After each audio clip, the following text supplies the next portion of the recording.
audio. Let's find out. All right. Hello, it's Decorating Date Night with Troy and Dina.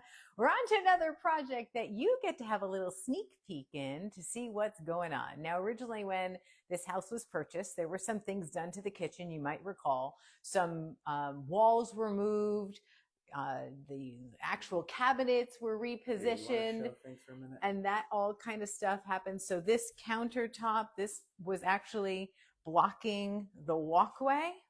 And so we moved it over so you have proper access coming down the stairs so you're not running into a cabinet and to a countertop. This was the old flooring, the peach tile. Do you remember that ugly peach tile? That's what was underneath all the cabinets. So now we've got the actual hardwood floors and it looks fabulous. So now what we did was we tried to make things work. So this is the actual cabinets that were all over the house. I like them. The color's not bad at all. But they were skinny. They were really shallow. They were not standard depth. They were undersized, underwhelming cabinets so that the uppers couldn't even hold all of our dishes. And I tried to make it work for almost a year. Well, long story short, watch the grandkids a lot, drive through different parts of Pennsylvania because GPS takes me here, there, and everywhere. Drove past this one place called Oxford Cabinetry. And I thought, well, let me just stop on in. Well, they were fabulous.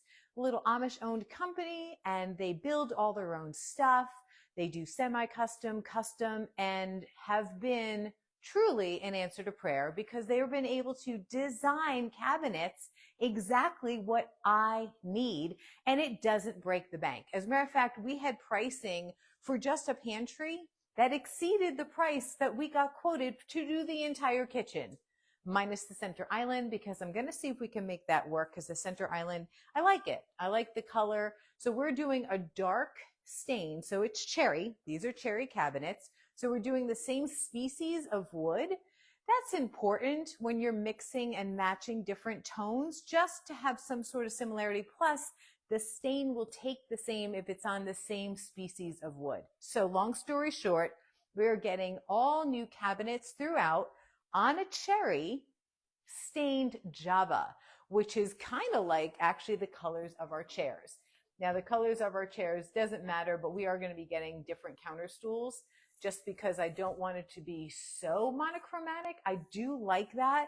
And a lot of you might be thinking as you're watching Decorating Date Night with Troy and Dina, but why, Dina? Why would you do dark cabinets when you have a dark floor?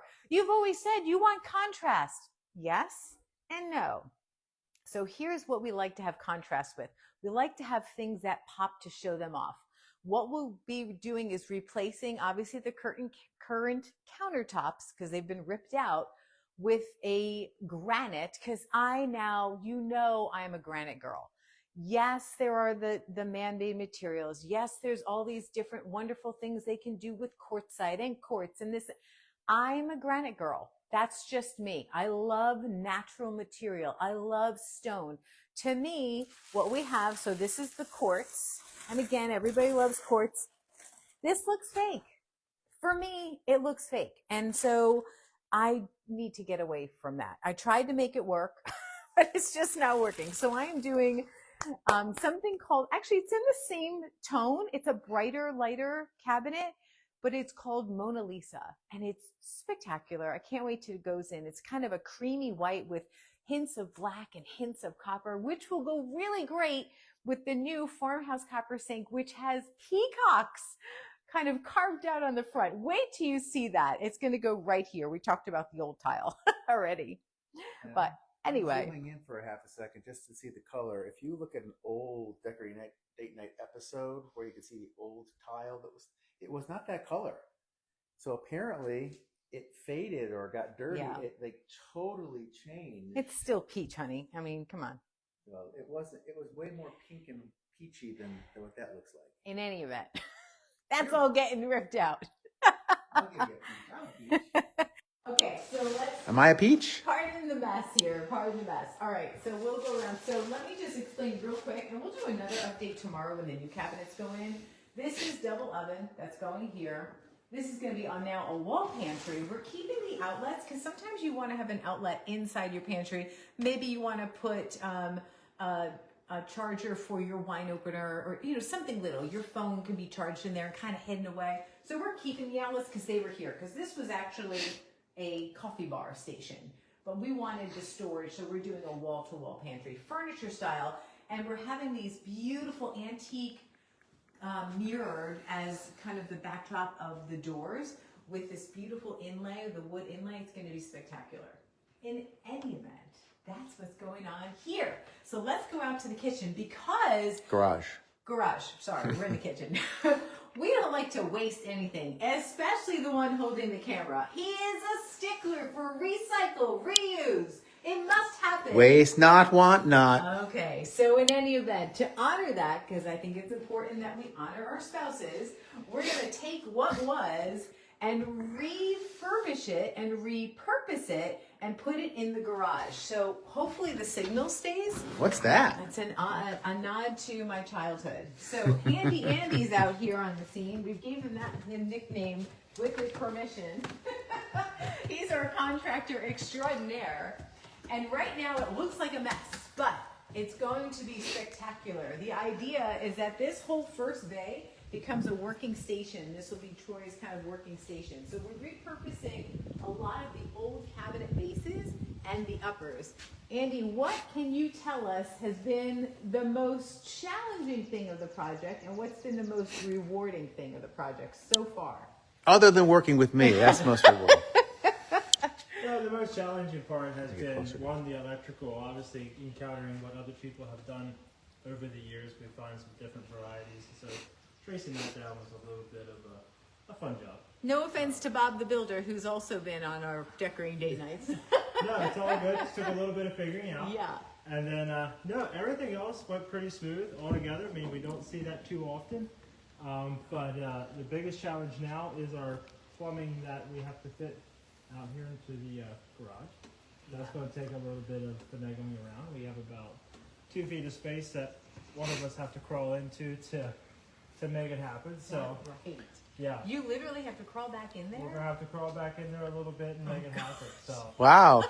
We have to get that on camera. yeah, you will. That'll be a little bit of a challenge. But yeah, it's a little bit far out of our reach. So, I mean, we'll make it happen, but we'll get in there. So the thing that you were explaining to me is, because of the way the floor is, you actually have to lift up everything, right? So the cabinet bases are not going to be on the floor, they're going to be up a little bit. Yeah, and one, because it is a garage space, and because the concrete draws moisture up through, you don't want anything contacting the concrete anyhow, so we still have to bring it up just a little bit. But yeah, we'll have to raise it just a little to make all that plumbing and stuff work, and so, yeah, we'll all come together. You're going to fit in there? I will. Yeah, you can figure out. So that's one thing that actually Handy Andy, kind of clued us in on, because we were going to try and do a do-it-yourself job out here, so I'm so glad that we didn't. Because I did not realize the importance of not having your base cabinets directly on the concrete. And so a lot of us will repurpose our kitchen cabinets in the garage. Just know that that's something really important to consider, even if you are doing it yourself. Yeah, that's one thing that a lot of people miss, and it'll take about a year or two before you start seeing it. But yeah, if you have any moisture that comes up through, and you have wood contact in the concrete, it will draw up into the cabinet. So. Yeah, we had an issue. I'll turn the camera on me.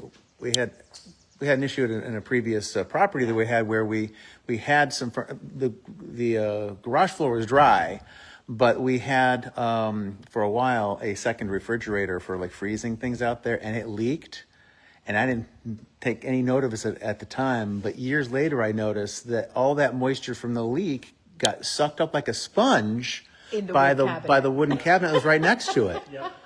Warped the whole thing. We lost Yeah. the cabinet, and So it was good that yeah. you pointed that out. So anyway, so we'll step back in tomorrow and give you an update on what's going on. Do you expect that you'll be able to get a lot of this kind of put back together today, or? So some of it will go together today, Okay. and the rest of it, majority of it is going to happen tomorrow morning. Awesome. We are expecting your kitchen to be delivered first thing, so one of us will be out here, and then I'll be on.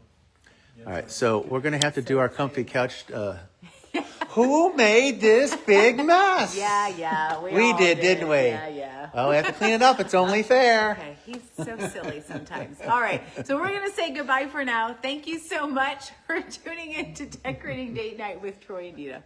See ya. Mwah.